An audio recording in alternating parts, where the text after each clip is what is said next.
Right. Look how much Miller's come back into play. Exactly. Miller's still start trouble. He's not on second and change. All of a sudden, Miller's back in play.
Hello and welcome back to another BSC Summer Season Round 7 here at Nashville Super Speedway. I am Kenton Sportak, not joined by James tonight. I will have Bradley Dalton with me, so we'll bring him in shortly. And we are here for the Where in the World is Alex Witt at the Nashville Speedway, a 1.3 mile D-shaped oval. A fantastic nightly warm 106 degrees Fahrenheit air temperature today, and at a nice easy altitude of 571 feet. So a nice fantastic day that we will hopefully get to see a lot of driving around, little accidents, and a lot of speed. But we'll bring in Bradley Dalton. How are you doing today, my good man? Yeah, good evening, everyone. It's 8 p.m. on a good Tuesday night, and I gotta tell you, there's nothing I enjoy more than Nashville Super Speedway. We were talking about it, Kenton, before we jumped on air. There are a lot of people that are running Nashville Super Speedway, and it is a track that, in my experience, produces super, super good racing. So I'm looking forward to seeing how everything comes out as we get ready to get qualifying underway here. Yeah, a fantastic track. It's one of my one I really enjoy, strictly because it's one of the very, very, very few, as we've discussed as well, that runs concrete for its oval. Most tracks use asphalt. It's a little cheaper, not quite as durable, but still very durable. But the nice thing with concrete is heat doesn't affect it nearly as much, as it's usually a lighter color, as you can very well see. And the conglomerate that is concrete, the aggregate doesn't get out as easily, so it gives a more consistent grip. But from everything I've seen, when you lose grip, you really lose grip here.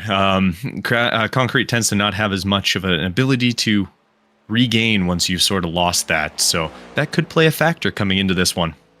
Yeah, it's going to be very interesting to see how the drivers run through. Looking at our weather here today, as we watch Bradley Young here, I'm not just rooting for him because he has Mountain Dew livery, Mountain Dew being one of my favorite things, and it's not just because his name is Bradley. I like him here. He seems like he's done pretty good in practice, but looking at weather, 79 degrees Fahrenheit with a track tip of 99 degrees Fahrenheit. 11 mile per hour winds. Should see a lot of grip in the cars, honestly. I'll be surprised if there's any issues with grip, and as I say that, well, there we go. Commentators curse. That's that also, that's how it works. But fantastic. It should be a very exciting drive as we make our way through qualifying here. And as we can see, Peggles, I cannot wait to see my favorite JPB broadcasting commentator, James. Well, yeah, no, not going to be here today. And Lydia Spainhauer, Go, TJ, and Team Fart, our Fast Angry Racing team. And then Peggles, boy, I can't wait to see my favorite BSC driver, Alex Witt, who's also not here. Peggles just missing on everything so far. But yes, a lot of fun this track can be. Obviously a little bit of braking as you go into the corners. They are only 14 degrees on turns 1, 2, 3, and 4. So nice and consistent at the very least. Your straightaway is going to be about 9 degrees and a 6-degree banking on the backstretch. And like we talked about, concrete, you don't see it very often, so it will take probably a little getting used to for some of these guys as they sort of work their way around the track for qualifying, trying to get that quick lap. But as we have mentioned on the BSC once or twice over the last few seasons, qualifying really doesn't mean a whole lot when you've got 120 laps to go and a stage break and all those fun things that allow you to make your way back up no matter what anyways. Yeah, and that is one of the fun things I like about oval racing. It's a controversial topic for everybody in terms of oval racing, but oval racing is one of those that you don't have to put as much emphasis on qualifying. You can have a slightly off qualifying, and I've got the best times here on the screen. You can see it's a 30.29, and now it's down to a 31.05, so the gap is not that far in terms of these drivers. The big thing that's going to really hit them is just how consistent they can be in the race. Who nails the pit strategy right? Who nails everything correct? That is, for me, going to be the key. And I think it's going to end up at the end of 125 laps here, if I am not mistaken myself. At the end of those laps, it's just who was the most consistent and who kept the car out of trouble at the end.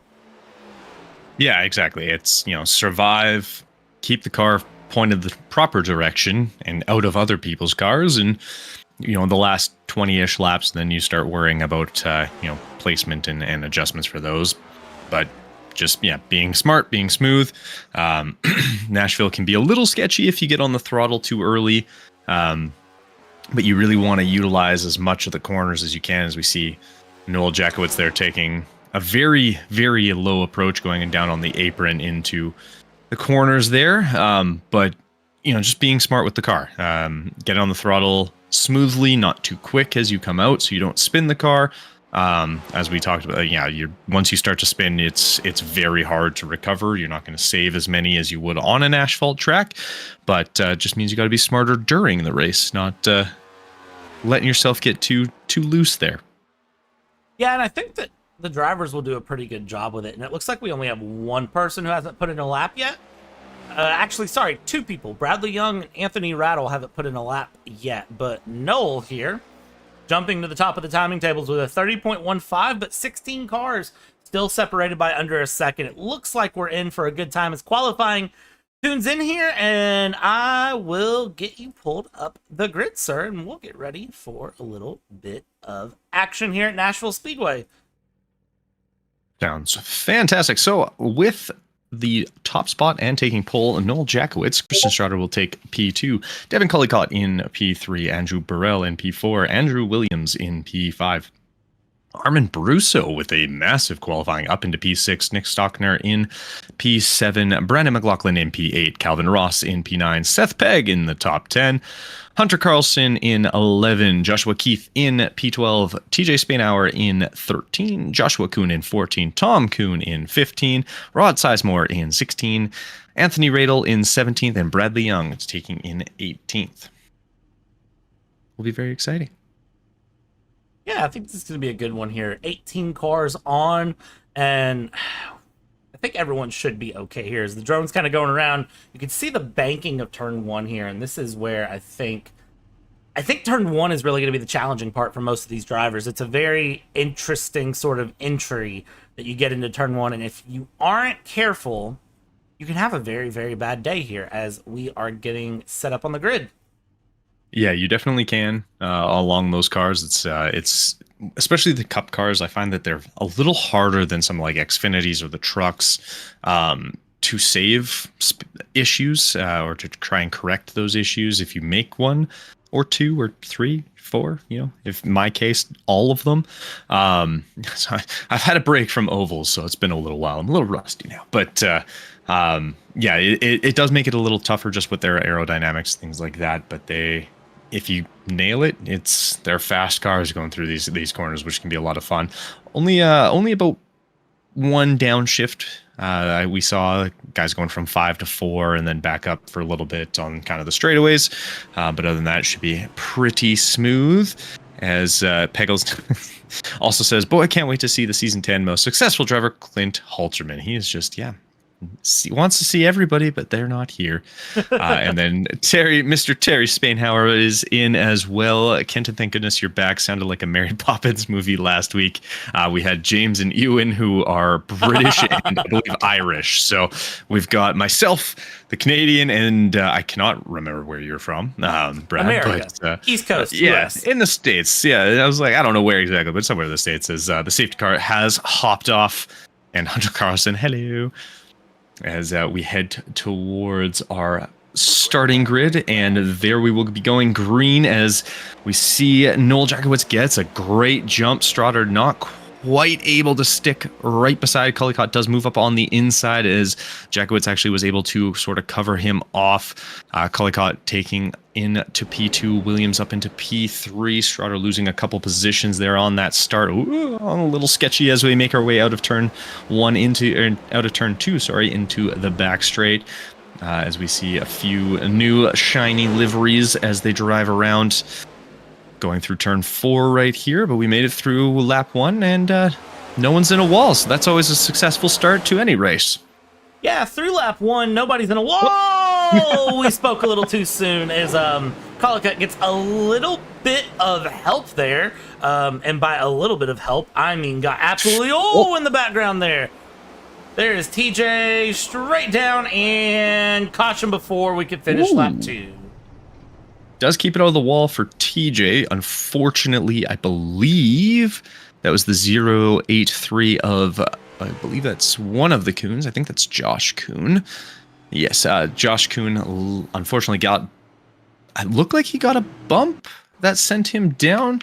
Oh, nope, just looks like he might have just come off the wall where he was checking up to avoid the 91 of Caldecott there, and then came down, and unfortunately for... Yeah, a little bit of a checkup, tries to go low, loses a little bit, because like we said, concrete, once you start to lose some grip, you're going around. They do have a fast repair, so isn't the end of your day, and obviously being lap 2 of, I guess now lap 3, of 125 laps, you've got some time to make your way back up if you do decide to get some repairs nice and quick, but not too much of a jumble around, other than obviously Cullycott takes a little bit and Strotter down a little bit as well. But for the most part, seems like everybody's sort of where they more or less started. Brusso up 2 spots, which good for him. And Stockner up 4, Williams up 3. Noel still doing his thing, taking the lead.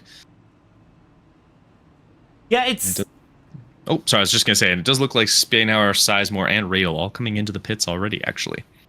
Yeah, it's interesting to see a few people in here really quick. I think this is just a case of might as well do something a little different, mix things up a little bit. Of course, if you are any of the drivers who decided to find a wall for company here in the beginning, it probably isn't a bad decision to go ahead and pit in and just take stock here. Lap 4, 125.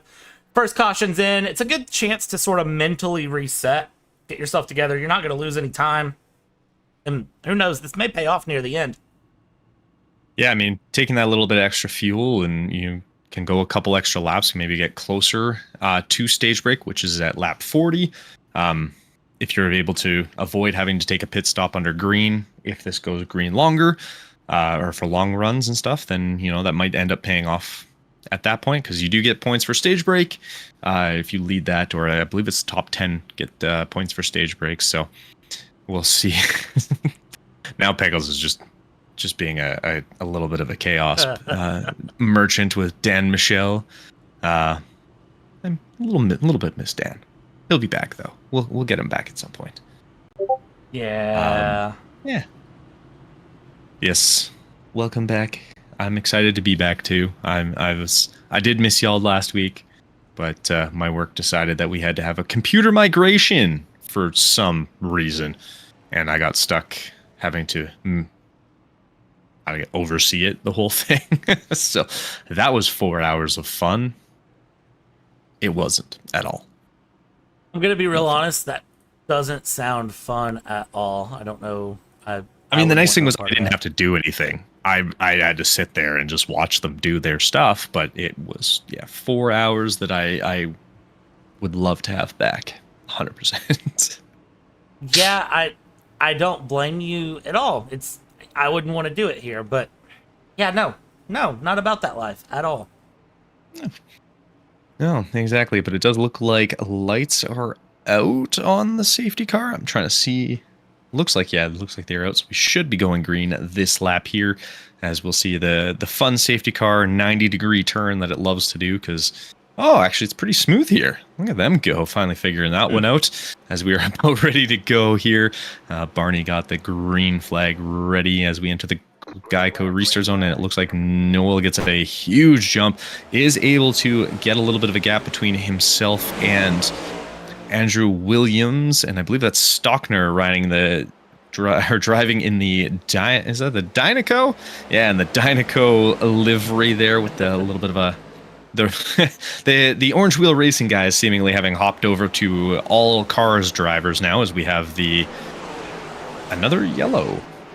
Oh, let's see if we can find. It looks like it's TJ. Oh, nope, that started that was a little bit further back. Let's actually find that one. Hopefully he did not. Oh, so it looks like, I think that's Tom Kuhn connects in the wall, and that's Anthony Radel just makes hard contact.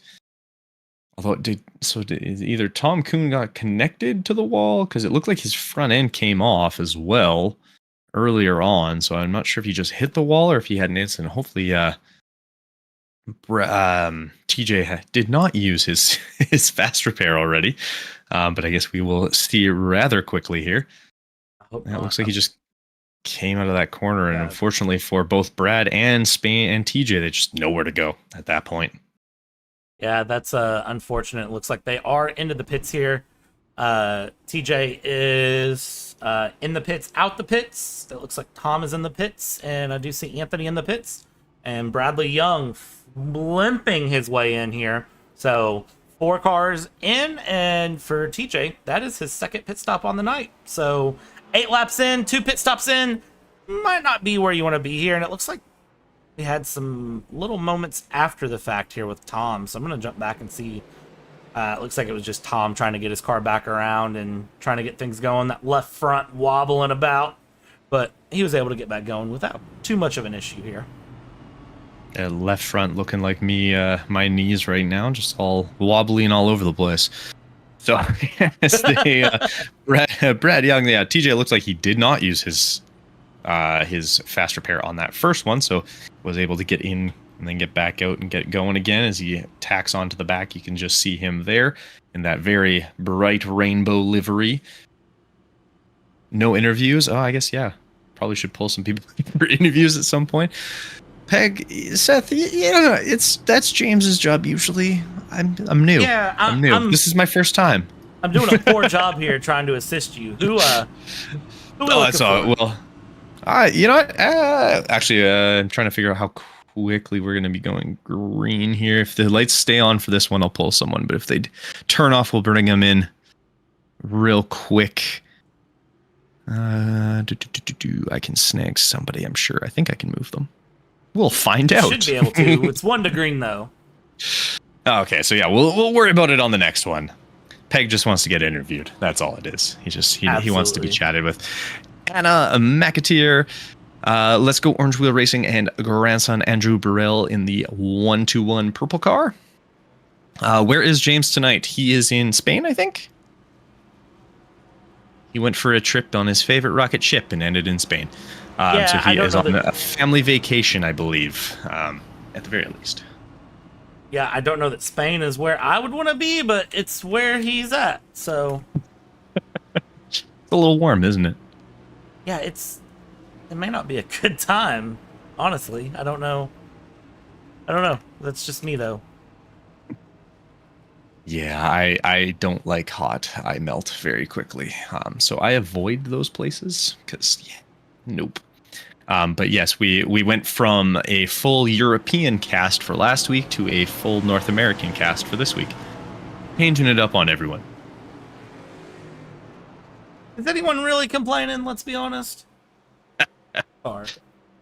Which is funny because we always have this conversation between James and I that he does more NASCAR than I do, as we are back under green. Noel getting another great jump, able to cover off Williams as he makes his way through. Stockner right behind him. So the 2 Orange Wheel Racing of Williams and Stockner able to sort of work together as we see Armin Brusso in that Boston Celtics livery a little further on the outside, but everyone so far keeping it okay. That's always a better sign. Trying to avoid as many of these cautions as we can. As we see, Collicott has made his way back up. He is now in 9th position. And as I say that, he hops up into 8th and then loses it again to 9th. Hunter Carlson, as those two are dueling back and forth. Beauty of NASCAR, a pass means nothing because it doesn't exist. So he tries to get up on the inside of Andrew Burrell. Goes, I have to go a little bit slower. Ooh, yeah. Thankfully, able to avoid that. But Collicott is now back up on that high line. Only a couple of cars. I believe, for the most part, we're expecting this one to be fairly one-lined. You shouldn't be seeing too... Oh, that's something in the background there. Oh, that is someone backwards. Who is that? That is... I think that's Joshua Keith at that point. I could be wrong. Let's look real quick. Joshua what happened to Keith, Joshua. Yep. And he just got... Oh! Ooh, that's some around. family crime right there. I believe that is actually Joshua Kuhn, who took out Joshua Keith, and I believe, if I remember correctly, they are brother-in-laws? Something like that. So some family crime there. And TJ manages to avoid that one. It does look like, I don't know if that was from earlier, but Bradley Young still missing his front end. But it looks like just the 2 cars involved, so able to get away fairly unscathed if you're everybody else. Though I see smoke coming out of that car, and that usually is not a good indicator for the engine there, as he is probably going to both of them heading into the pit together here. And with that, let's see. Who do I want to chat with? I'm going to give Armin Baruso a break for a little while because we always talk to him. So let's bring... we'll bring... Actually, anyone else coming in? Nope. We'll quickly bring Seth Pegg in because I know he just wants to be able to give a nice chat here. Seth, how's it going out there? I miss talking to you, Kenton. I miss talking to you. It's going all right. We've fallen backwards a few times over the restart. Nearly had a moment with Devin and Josh on just literally half a lap before that crash there. But yeah, we're doing all right. Yeah, that's good. No Alex Witt for you guys today? Did he just decide he's too good for the team? Where in the world is Alex Witt? I don't know. You might have to ask him that one. I'm just a driver. I don't know anything. I was really excited about seeing my favorite BSC driver, Alex Witt, racing today. But once again, many disappointments so far this race. Just very glad to not have one of my disappointments be that I was in the wall so far. That's true. You had I saw you did have a little bit of an incident in Homestead where you were introduced to the wall. So hopefully we can avoid that for this week. Yeah, look, never too sure that I can do it. Never too sure that I can keep it out of the wall for a full 125 laps. But I've got some confidence in myself today. Perfect. So where do you think we're ending up this week? My competition right now is ahead of Armand, ahead of Brendan, and ahead of Calvin, who is directly in front of me right now. Ooh. Oh shit! Sorry, didn't mean to say that. Nearly had an incident with Calvin under yellows. I was too focused on talking about him, and I nearly rear-ended him. And TJ just avoided that masterfully, so we'll have to have that conversation. Nearly happened again. I don't know what's going on here, but I might have to look in again. Yeah, we're gonna let you go now, so we don't have another accident. You were just in the We Be Hiding, yeah? Yes. Yeah, not in the Breakfast Club this time. So, all right, I'll pop you back in there. Well, good luck for the rest of the race, and hopefully we're chatting with you a little later on. Thank you, guys. As not the best to take out the guy you're directly trying to compete with, but hey, things happen apparently. Yeah, that was yeah, Seth, I don't know what your decision-making process was there, if any, but that was almost very bad for a moment. You really got interesting here. We're double gridding up, third caution on the night, getting ready to go green yet again. Let's see if the drivers can make it more than 5 laps here. Going through. What are the odds? Whoa, that was almost a little bit of checking up as Noel gets another solid jump, able to cover off Andrew Williams once again. Does have a little bit of help. Christian Strada right up in that mix as well. And you can see, I believe that's McLaughlin as well, just trying to get involved. Hunter Carlson just ahead of him. But nice and clean through the restart there, which is always good. And they've kind of settled into sort of a line. A couple of guys a little stuck out, but for the most part, a little bit of a line as we made our way through the back straight into turn 3 and 4. We'll see what ends up happening. I think Radle's got the right idea, kind of sit back and let everything happen. But Brusso is into the pits and still in there, which is interesting. I'm not sure what happened there, but he's been in the pits for a little while now. Yeah, I'm going to imagine that with Brusso may have something going on, may have just called it a night. It's kind of hard to really know, to be honest. Tell you what I do know, though, as we watch, Cullicut here is very, very aggressively trying to run his way forward there, going deep up the inside of the 121 of Andrew Burrell, and does clear that pass going on to the front stretch, not the oval. I almost said the tri-oval. It's the front stretch here. And now we go through 1 and 2, gets it around, and I think the guys have finally settled it down a bit. As I see that, I see a little bit of chaos up at the front here. Yeah, that the front group, you're going to see Stockner, Strader, Williams, Jackowitz. They're going to be kind of bumping around a little bit, trying to make moves, getting good, solid positions. And Strader has made his way up into P3, about half a second ahead of him, about 2/10 of a second ahead of him will be Williams, and then a half a second ahead of him we'll have Noel Jackowitz there, or not quite half, getting close. It was for second, but about 0.3 of a second just ahead. So a little bit of a gap. You can see a couple guys hitting the wall as they make their way out of, I believe that's 2 there. This track, unlike what we call with the Darlington Stripe, it doesn't have that moniker per se, but you definitely can slide a little high when you're coming out of these corners, as they tend to be a little more friendly and inviting than you typically want, but you definitely can connect to them very quickly, very easily. Yeah, the walls like to jump out and bite every once in a while, and the thing is, the drivers will say, no, I wasn't near the wall came out at me. And remember, the drivers are always right. The wall is always what came out at them. It's never their fault, and that is the important part to remember. It's perfectly true. As we can see, Seth looking to make a move here on Andrew Burrell as well. And we do have TJ kind of lurking in the background as he's trying to figure out the best way to make his move through here as well. Looking like he's kind of a couple of wall smacks there, a little bit of door banging of themselves as TJ just kind of sitting back. And I mean, like we said, still 105 laps to go, so there's no need to rush your way up through the front and risk the car. He's already, unfortunately, lost his quick repair or fast repair, so he's going to probably be a little more cautious for at least a little, till stage break, I'd say. Yeah, he's got to watch that entry into 1. He's hitting a little low on the entry to 1 and almost upsetting the car, as you can see here. We're riding on board with him, and he's fairly comfortable here. He's just settling in, as you said, and I think that's going to be the key for a long 125 laps here around Nashville Super Speedway. That's actually in Lebanon, Tennessee. Fun fact, just outside of Nashville. But the key is really to settle in and kind of just hang out. You don't want to do anything too crazy too early on as we continue to watch here. And again, just remember your boy in the Dynaco Blue up here. This is the car I'm rooting for. Gotta support the Dynaco Blue, right? As Mr. Terry Spainhauer says, absolutely not. Y'all are doing a great job. I believe the Spainhauer Collective from Carolina, always celebrating, so they're fairly close-ish, kind of, to Nashville. Not too far, at least, away from this track. I think James has got plans to go meet up with them and go to a race next year. The wife's not going for it yet, but he's going to keep trying to convince him. So we'll see how that ends up.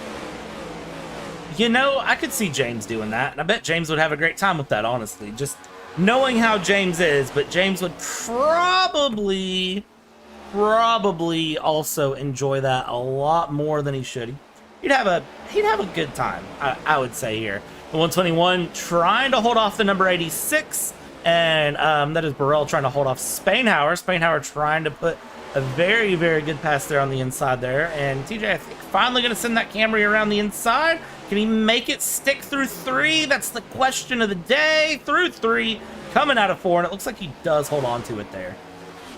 Yeah, fantastic pass, and The nice thing with, or the different thing, I guess, with Nashville as compared to a few of the other tracks is you're not passing by getting a great exit. It's more so going to be passing, getting a great entry into these corners. Just with the slowing down, trying to, sort of keep your pacing and try and get to that inside. If you're able to kind of get a nose in on entry, you can sort of take the spot and sort of force them a little higher. It's not as much about being high for tire saving here as some of the other tracks we've been on recently, but you definitely can.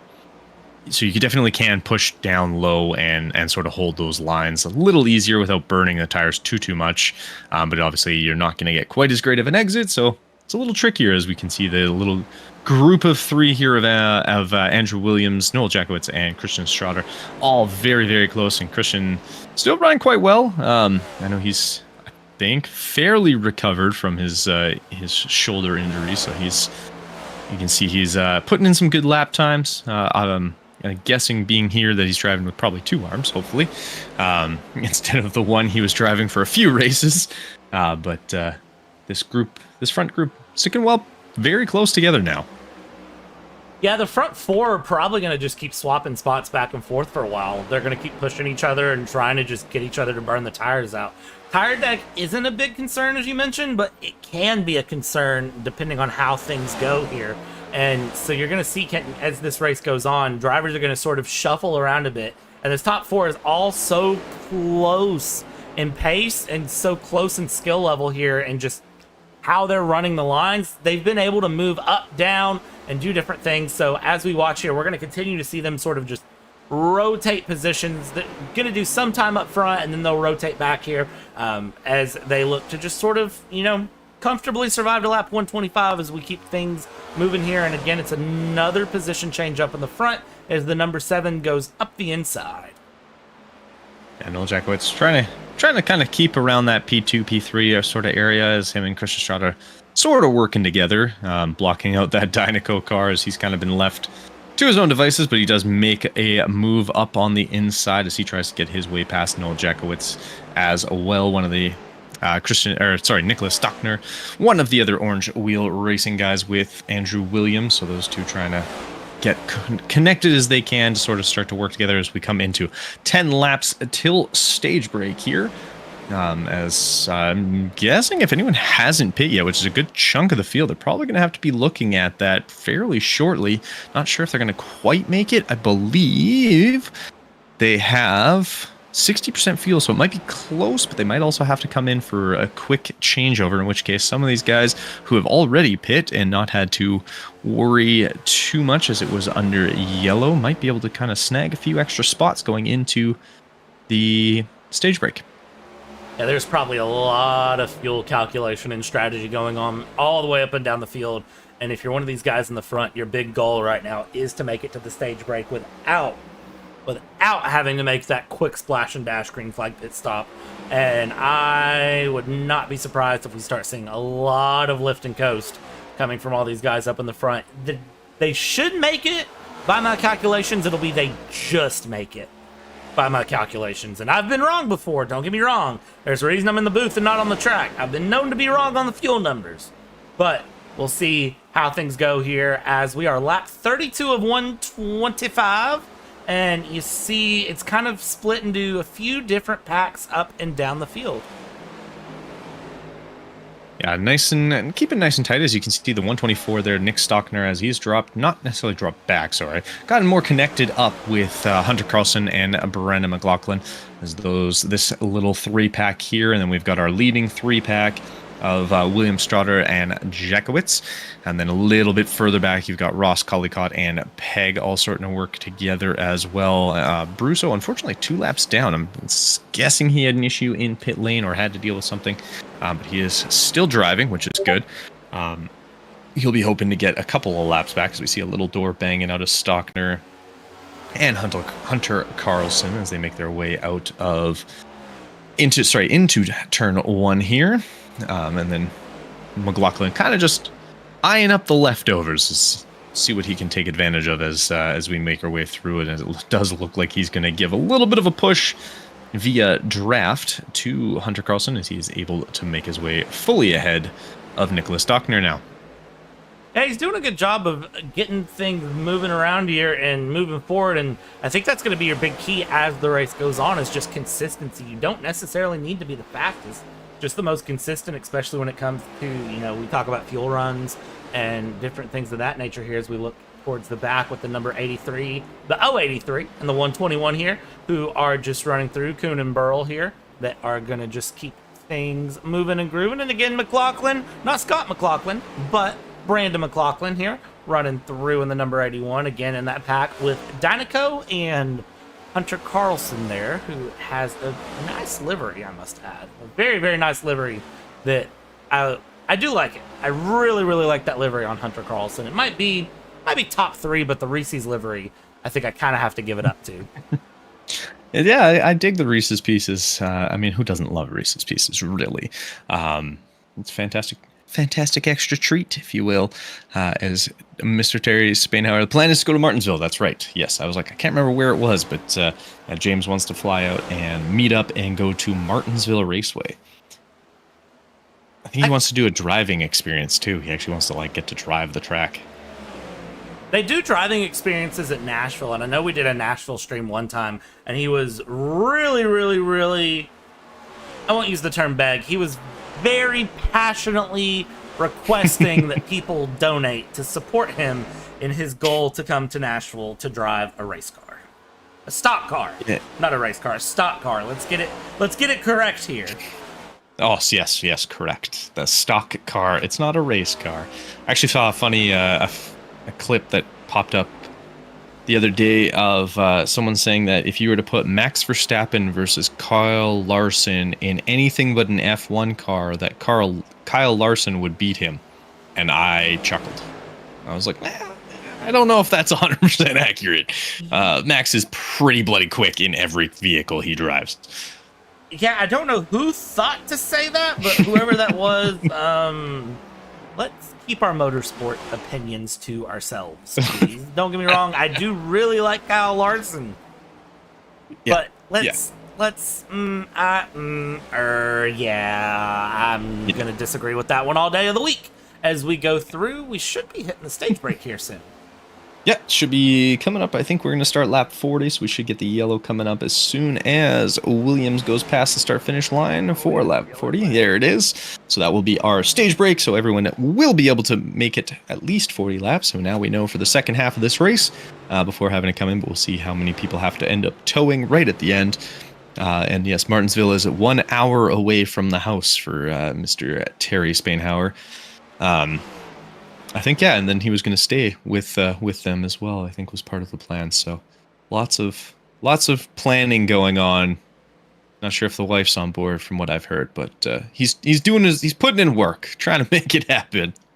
I'm sure the wife will be fine with it. You got to remember, the wife will definitely be fine with it as we go. Just trust and believe that James can get his wife to agree to this situation. There's no way she doesn't agree. Right? Yeah. That's what I'm going to say anyways. For sure. Well, I would bring in our stage winner, but unfortunately he is not in the Discord with us, and neither is P2. So we'll bring Noel Jakowitz in once he's gotten into his pit box here. Don't want to have him miss that, and we'll give a quick chat with him. As, yeah, unfortunately, it looks like, make sure I'm not missing anyone. Nope. And so we'll have a quick chat once they all head into pit lane here. And we'll see once Noel gets into his pit box so we don't make him miss that, as that will be unfortunate for him. Yeah, I wouldn't want to be the reason that a driver misses his pit box. That, sounds like a nightmare scenario, and it looks like a nice and tidy stop from pretty much the whole field. And there we go, the jack's up. So if you wanted to grab him, now's the time.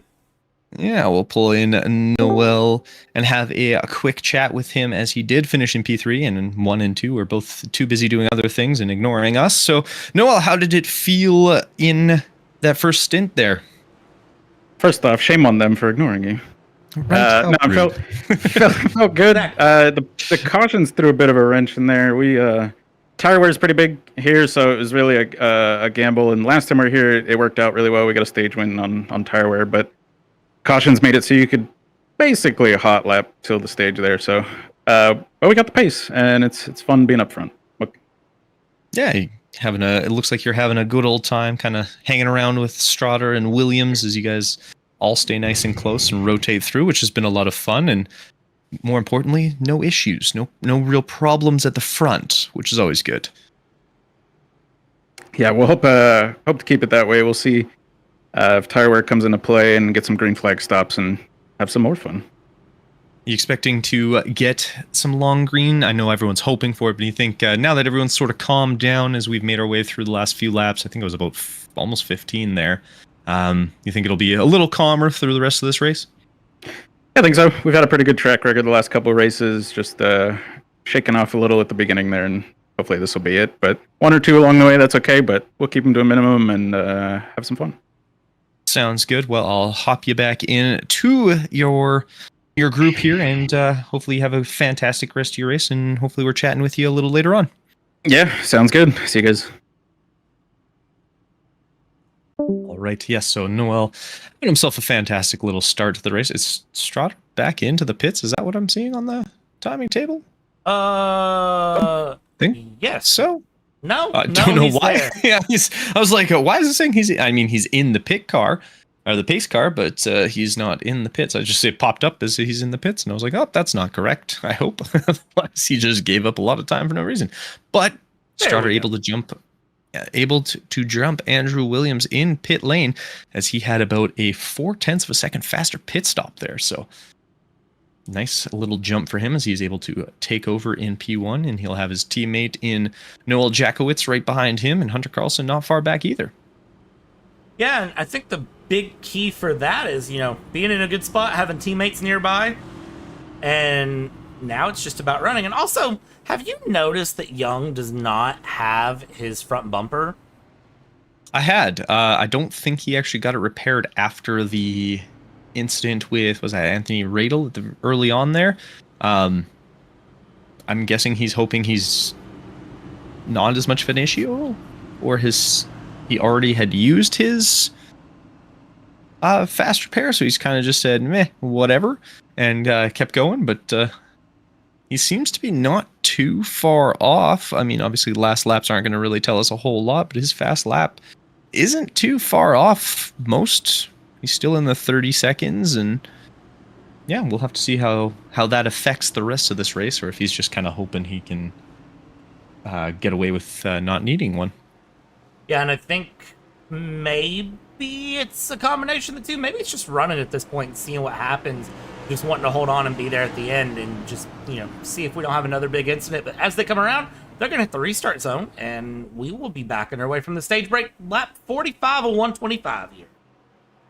Yeah, Christian Strader going to hopefully get a great jump, or we'll see what he's able to do as he does take off a little bouncy, but is able to get away clean as Noel Jakowitz actually is able to go with him and get underneath Andrew Williams, and he is actually going to have a chance at P2. Had to check up just a touch as the Dynaco, unfortunately dropping back a couple positions as he is currently actually, and then as soon as I finish that sentence, he comes back into P4 and is able to hold on to where he was. Yeah, Christian Strader and Noel Jakowitz both getting away quickly, and now have a good 0.3 of a second-ish lead on the rest of the field there. Yeah, the mid-pack running 3 wide, 4 wide here, being very, very racy early on, but you see everybody having a little bit of an issue there. Calvin Ross, you, sir, naughty. Get away with that, though, somehow, as we have the 121 here of Mr. Burrell, who is trying to chase down Collicutt, and we've gone back to some single-file racing. It was 3 wide for a moment. Everybody was getting antsy, but it looks like everyone has decided to settle it back down, at least for a moment here.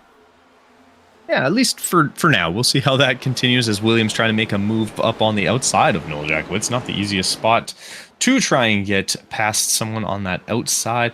It looks like the Dynaco of Stockner has also gotten completely boxed in a little further back by McLaughlin and Carlson. Yeah, no, they managed to get by. McLaughlin, I think, was actually behind, and now he is ahead as we are 3 wide going into turn. I believe that is turn, coming out of turn. The oval turn, I guess. Does it count as a corner? Not really. Going into turn 1 as we are 3 wide. And they sort of sorted that out and got down to single file. Well, they did, and there went the 20 in the wall. Yeah, there it is. Okay, I was like, I saw it looked like Seth Pegg went a little hot out of that corner and kind of collected. But I could be wrong. It was hard to see who actually was involved in that one.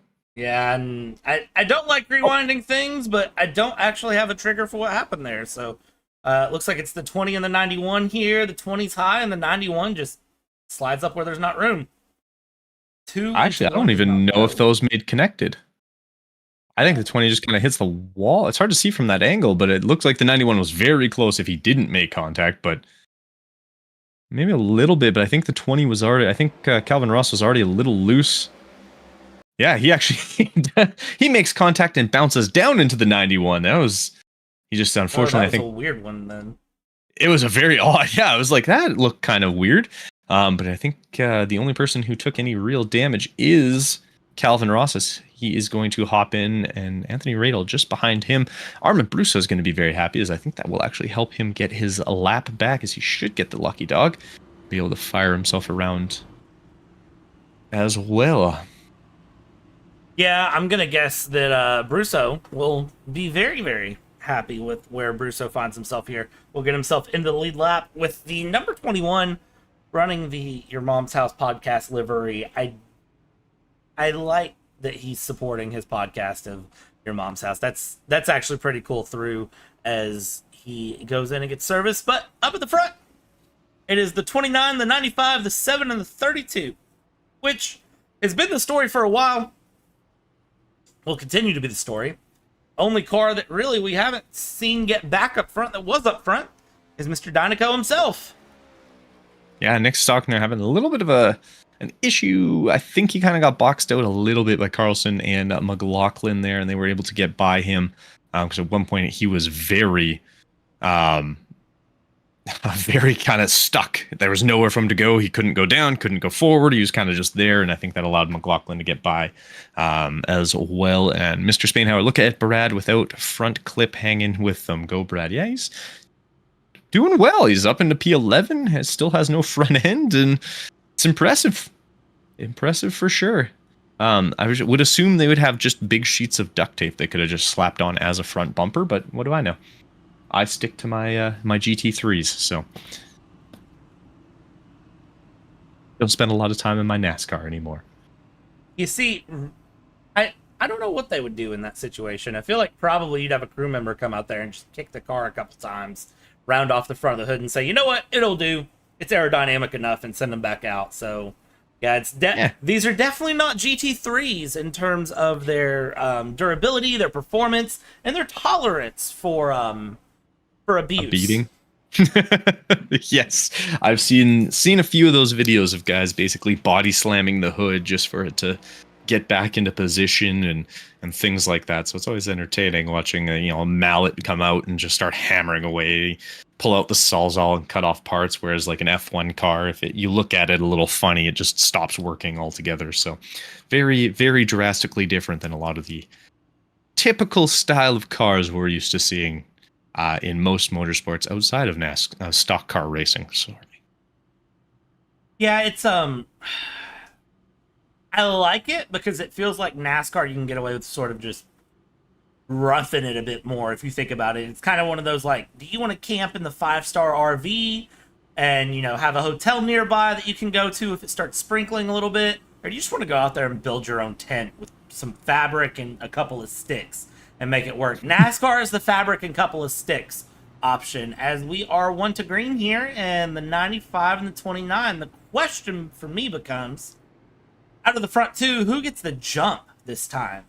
I know it's probably going to be Reese's himself, but, can the 95 respond? Yeah, it'll be very interesting as Strutter, and I think I was actually wrong. I think Straughter is actually a part of the Orange Wheel Racing, which is why he's not in the Discord chat. But yeah, it'll be very interesting. I don't know if they're quite working together super well, but Straughter looking like he's wanting to have a fantastic race. They're just running the same wheel color, so maybe I'm wrong, and I could be wrong either direction. I don't even remember who's on whose team anymore. So and he doesn't have a call out. Most of them do. It's frustrations. But yeah, Jackowitz, I think, is hoping Straughter gets a good jump so he can kind of slide underneath and more or less prevent Andrew Williams from being able to get down low going into one. But we'll see who ends up, as the safety car is now off. As we head into the Geico restart zone, we will see who gets a good jump and where he decides to actually get that jump. As, oh, there he goes, and he is gone. Noel does get a little bit of a jump as well, as he is able to get ahead of Williams. And will take over P2, prevent Williams from getting all the way down, as we are 3 wide a little further back. But for the most part, it looks like a pretty smooth restart. Maybe Nick Stockner is an Orange Wheel Racer. Yes, I was trying to remember if Christian Straughter was. I can't remember on that one, but yes, Nick Stockner, I did know, even though he's in the Dynaco. And I think the 2 Orange Wheel Racing drivers that for sure we have, neither have orange wheels this week. They both have different colors, which is frustrating because now it's hard to remember. But yeah, great jump from Straughter. Williams was able to get back ahead of Jackowitz, as it looks like Hunter Carlson is also going to get ahead. The Dynaco making a move of Nick Stockner, as he is now up into P5. Brian McLaughlin losing that position as well. But looks like Rod Sizemore actually is going to be our biggest jumper in terms of positions, as he is up 6. Hunter Carlson is up 8 as well. That 32 car just on the outside of Noel Jackowitz there, as he is looking to make some moves. And with 55 laps down, he's put himself in a pretty good position to be able to make those moves. Yeah, he's not doing bad at all here, lap 55 and 125, and we keep things moving with the 32 and the 7 here, just side by side as they continue. And the interesting thing is, usually when cars end up side by side like this battling, they let the front runners really take off, but you can see that Strider's only 1.2 up the road. As we continue around here, we might actually start to get a 3 wide situation, as a Dynaco Blue, the 124, is going to find his way in the mix here. Where does he go? Well, he wants to look inside here, possibly take it 3 wide, not close enough. So they're going to keep it going 2 by 2. In the background, I see a little bit more action coming up here, as we have the number 91 who is trying to keep his run going, and maybe we actually are going to get 3 wide here. Ooh, he's going to chop the nose off as they dive down here. And I'll tell you what, there is tons of good action happening all the way across the field, and it looks like guys might start to settle down a little bit here, because of course we do have to make it to lap 125, and it's only lap 57 here. So Kenton, I gotta ask you, if you're a driver in the situation, you know, at what point do you start making your moves? I think really, unfortunately, there's been a few caution flags that we've had to sort of adjust for. But really, you're looking maybe lap 100. You start really trying to make moves if you're not already in the top 10. If you are in the top 10, you can afford to sort of wait a little bit and kind of base it off of how everyone else around you is running. If you see guys kind of in your, like if you're Noel Jackowitz right now, you're holding on to P3, you got a group behind you. Do you see guys trying to make moves? Obviously, you play a little more defensive. And then once you kind of get into those final, I'd say 8 to 5 laps, that's when you really start wanting to make your big moves. But obviously you don't want to lose contact with the group ahead of you either. So like Williams right now being over a second back of Christian Straughter, not the most ideal. You definitely want to sort of stay a little closer than that, but it could be a case of a little bit of tire saving in us, I guess, as they're trying to also make it as far as they can without having to come in. As I don't believe anyone outside of a crash has come in since 41. So we did see everyone was able to push 40 laps without having to come in for anything, with a couple of caution flags. So we'll see how this goes, as the Dynaco right ahead of Hunter Carlson, as he is basically right up inside that rear bumper. Yeah, you don't need a rear or a front bumper on these cars. If you can just knock it off the other car ahead, you might as well. But looking at the pit strategy, lap 40, lap 80, lap 120, really you need to stretch somewhere. And the question is, do you want to stretch the middle or do you want to stretch the end? And realistically, I think if I'm a driver, I'm going to stretch this middle stint out just a little bit further to see how far I can't take it towards the end. We see the number 81 go up the inside there. That is going to be McLaughlin up the inside of Carlson as we continue things out and moving. And you know what? Now things are settling up and spreading out here single file. But we check in with the back of the field here. And these guys are still pretty racy, honestly, as we go through and we ride around. You've got P1, P2 in the track map on the top-hand side, spread out just a little bit. And then you've, of course, got 3, 4, 5, 6 right here together. And then 7, 8, 9 are spread out. 10th, 11th through 17 are fairly close to each other relative. And then P18 back in the back of Mr. Rattle, who is just kind of running around a little bit further back and is kind of just trying to run his own little comfortable race as we go on. Yeah, they definitely have kind of gotten a huge gap between 1 and 2, and then another big gap between 2 and 3. It looks about a second and a half between Straughter and Williams, and then you've got just over a second there between Williams and Jackowitz, and then it tightens up a little bit for a few cars. It's been clean. I'm liking this. So we might actually get some green flag stops here as we've hit looks like about 23 laps since we last were in the pits. So these guys most likely going to be able to get to at least 40. I know with fewer pit stops and yellow flags, you're not going to be able to save quite as much fuel. They might make it to only 40, maybe a lap or two more. But I'd be shocked to see anyone going past 50 laps here. But obviously, you do want to push as much as you can. The longer you can go, the shorter that second stint is, the less fuel you have to take. The last stint. The less fuel you have to take for that last stint, the faster you get to be compared to everybody else. And less chances of having a problem late in the race.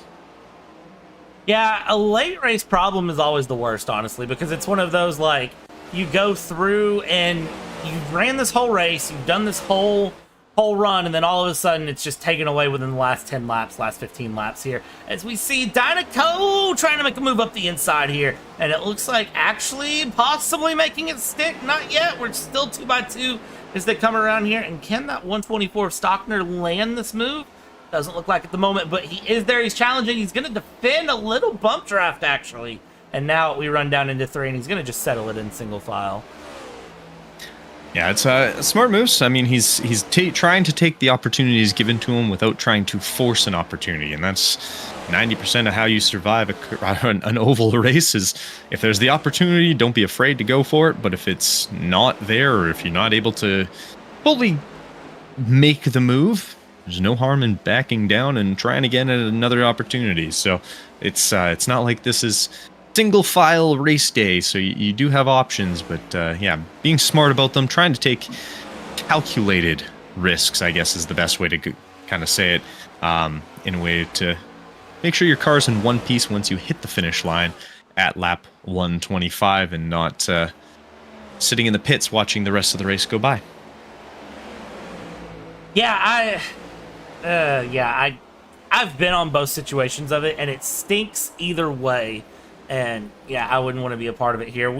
I like that we're starting to see some battles form, though, through the field as the drivers continue.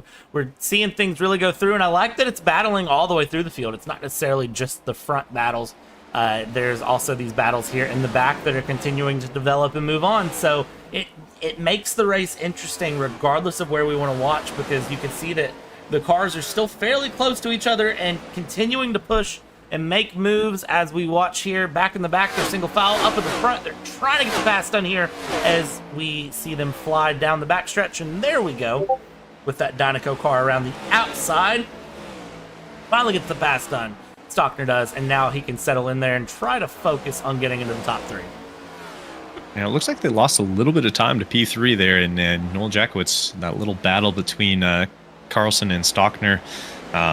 Not much, but just enough to give Noel a little bit of breathing room. Let him kind of take a deep breath and relax himself, so he's not so doesn't have to stress quite as much.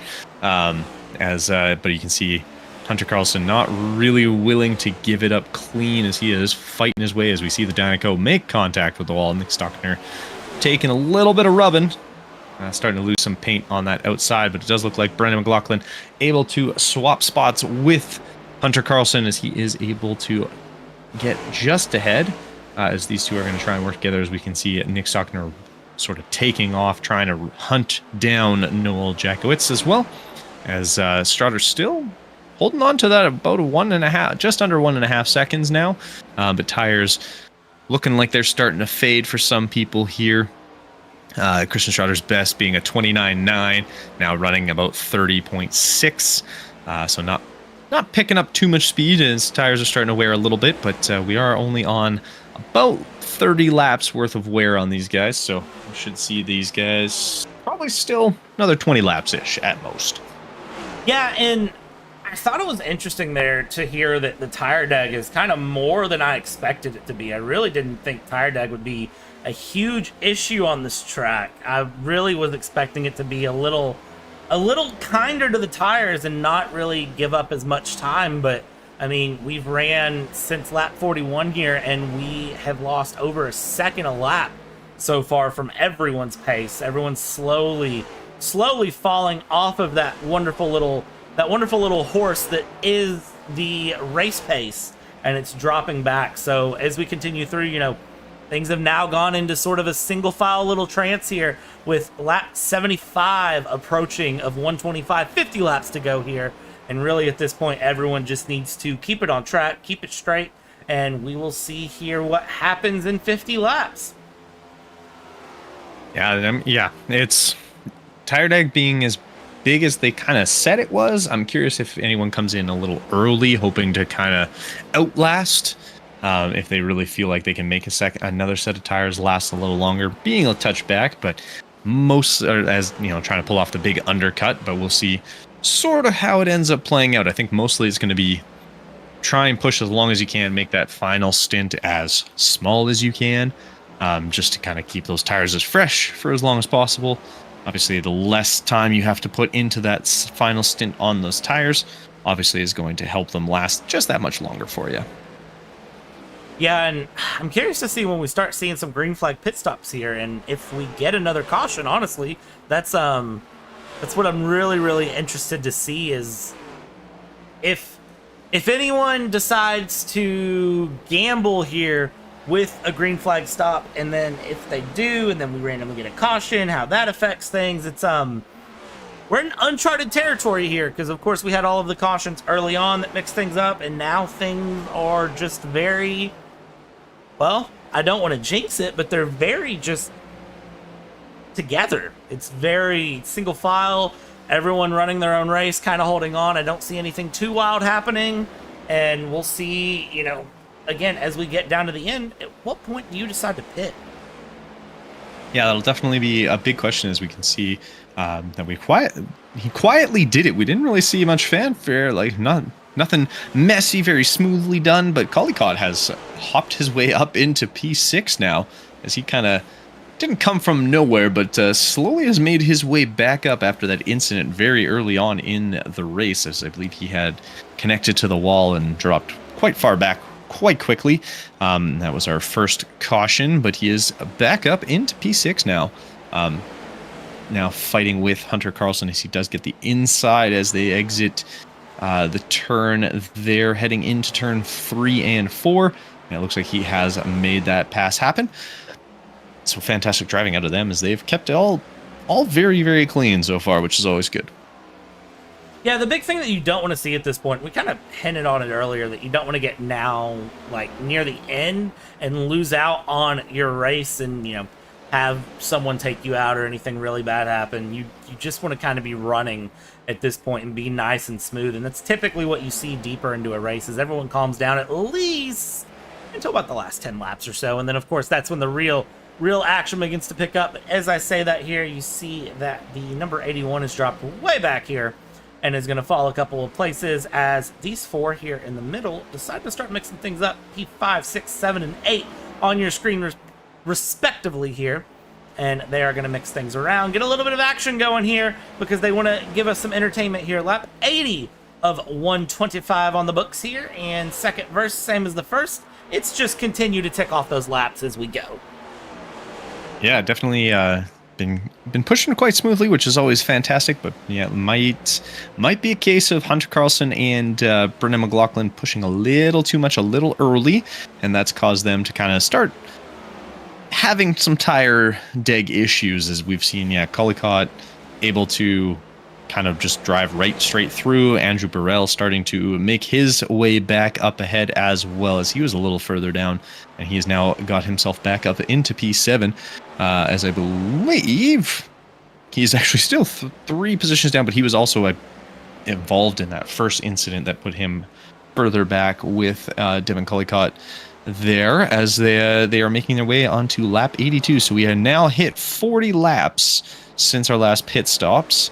For most people, there are a couple of guys that did come in on lap 49. I believe that's Calvin Ross and Anthony Radel who were involved in that incident earlier after our stage break, but we'll see when people start coming in, because I wouldn't be surprised to see it around lap 90 to 95, see people start coming in, although I say that as Brendan McLaughlin has actually made his way in, which I think has something to do with those tires just slowly dying off on him.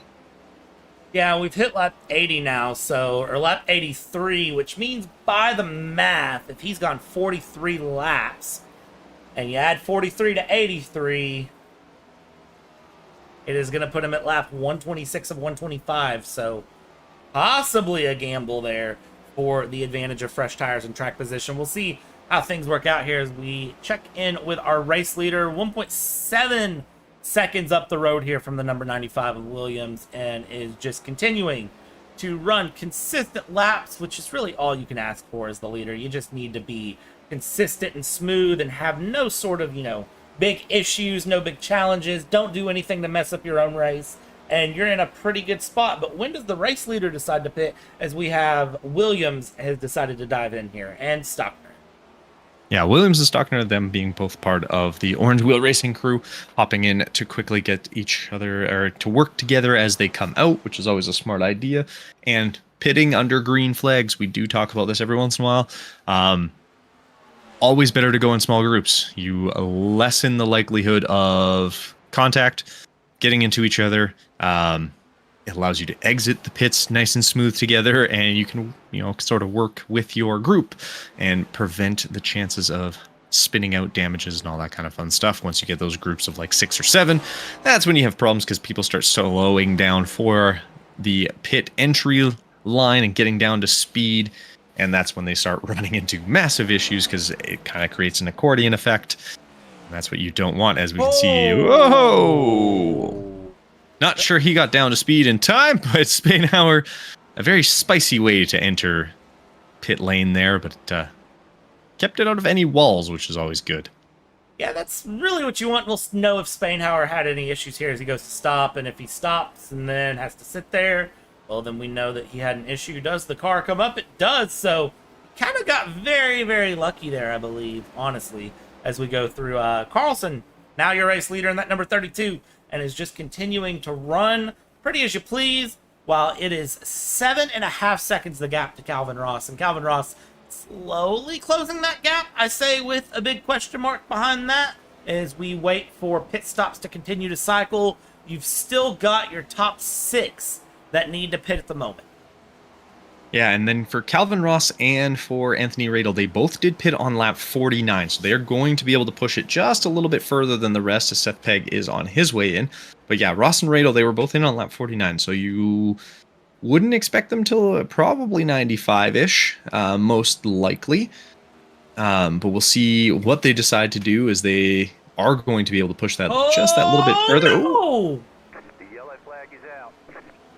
Oh, this could lead to some very interesting. Huh. Now you saw how that happened, correct?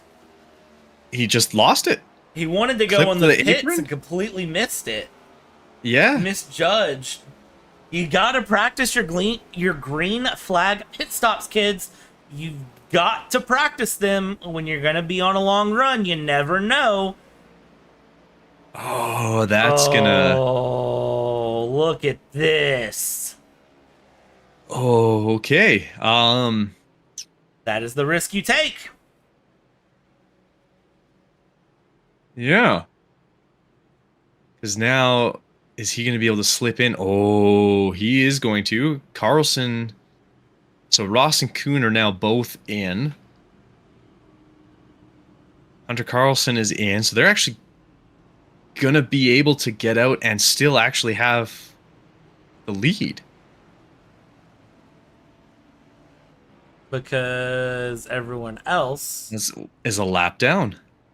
is coming around. Yeah, it's a pretty interesting little position we find ourselves in right now, honestly. Because the first car to the pace car is the number 95 of Williams. And he is a minute down right now. Straughter got the lucky dog, so he's actually going to tack on and be in P5. But P6 is going to be ahead of him currently. As yeah, okay, this is gonna this is gonna change some things. Yeah, we'll see. I assume they'll get a wave around to tack onto the back, with Hunter Carlson being at the back, but P1. We're 35 to go, and this is where things are going to get very, very interesting here for me as we watch. So yeah, we're gonna very quickly look at the blimp here. You've got Carlson, Ross, Kuhn, and Strader, and then there is Radel, and then to get to Williams, you go all the way back up to the pace car. Uh-huh. But everyone is on the lead lap, but it's scoring that way. All right. Well, while we try and figure this out, James would have me in the stocks if I don't talk to TJ, because he needs his TJ talk. So we'll quickly bring TJ in as we allow this all to sort of filter its way out, but we will try to not surprise him too much here. But TJ, how's it going out there? Other than this going to be very confusing situation we now deal with. It's going okay, I guess. I'm just riding around at this point. Yeah, holding on to P15, having a decent-ish race. Unfortunately, a couple of incidents early kind of left you a little on the back foot, but I like your bright livery, if that helps. Well, I appreciate it, man. But yeah, no James today, so we figured we'd get a quick chat with you so he doesn't come hunt me down afterwards. Knowing him, he would. But other than that, I mean, a tough race, but good seat time. And how you feeling about at least getting some laps in today? It's been. I'm ready for it to be lap 124. You still got time. Now I still want to figure out, okay, it looks like you are getting the wave around here now, okay? Because I was like, we have first place behind you, but sixth place ahead of you, so it was making no sense here. But it looks like everyone's going to get the wave around. Any real expectations out of this one, or is it going to be just kind of finish and gain points that you can? Well, my expectation for this one is to try and survive. We'll see how that goes, but other than that, I'm not too confident with this one. That is very fair, but off to Chicago Street Course next week, and we all know how much NASCAR on road is everyone's favorite, especially James. Oh yeah, it'll be a blast. I'm really excited for the 20-car pileup in T1. Well, I'll make sure we find a sign to put there that TJ stop here. That's right. Just for you, so we keep you out of that. Well, I'll be looking for it.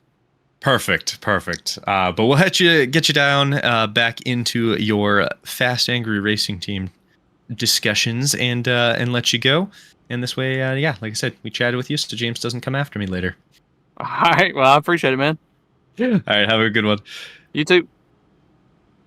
All right. So yeah, not super confident. It doesn't sound like, but obviously he's still there's still lots of things that can happen as we finish up with caution number 6. The lights are out, so we will go green at the end of this lap. A little bit of a change at the front now. Strader had a fantastic stint there until that caution, and now he is in P5.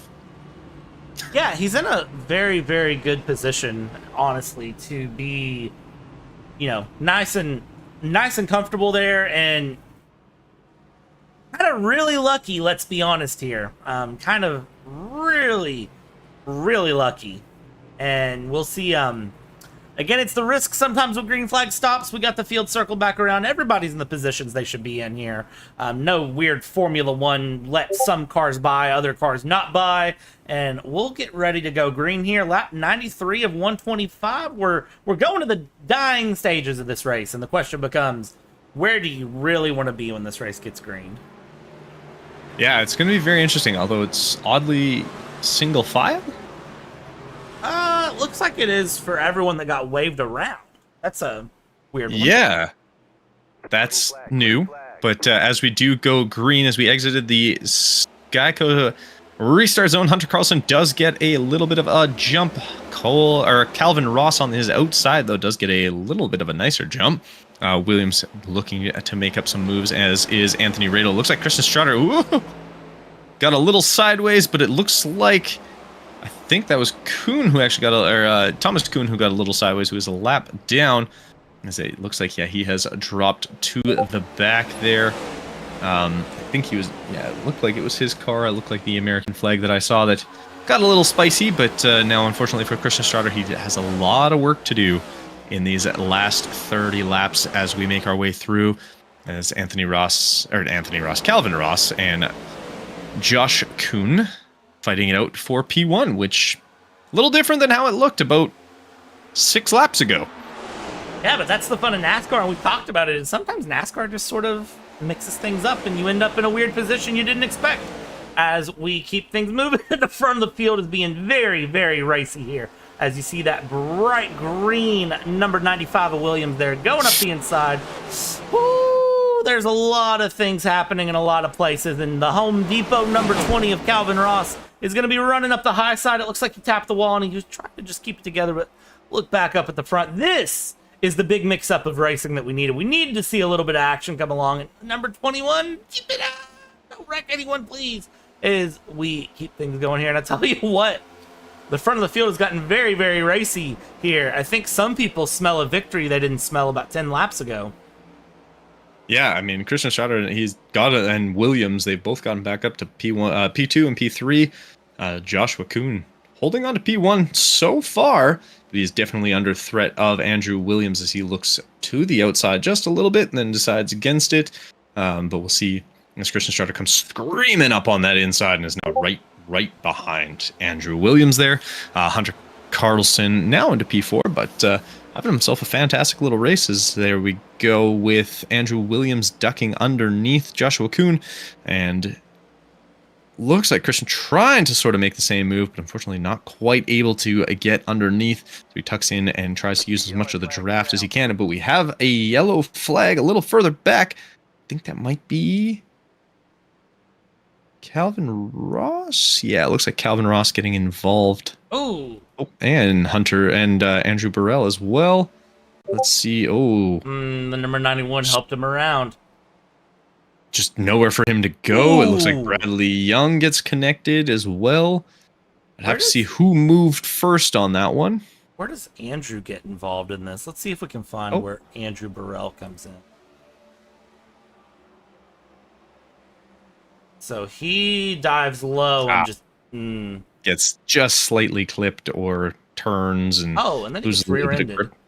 Yeah, I think it's a little love tap.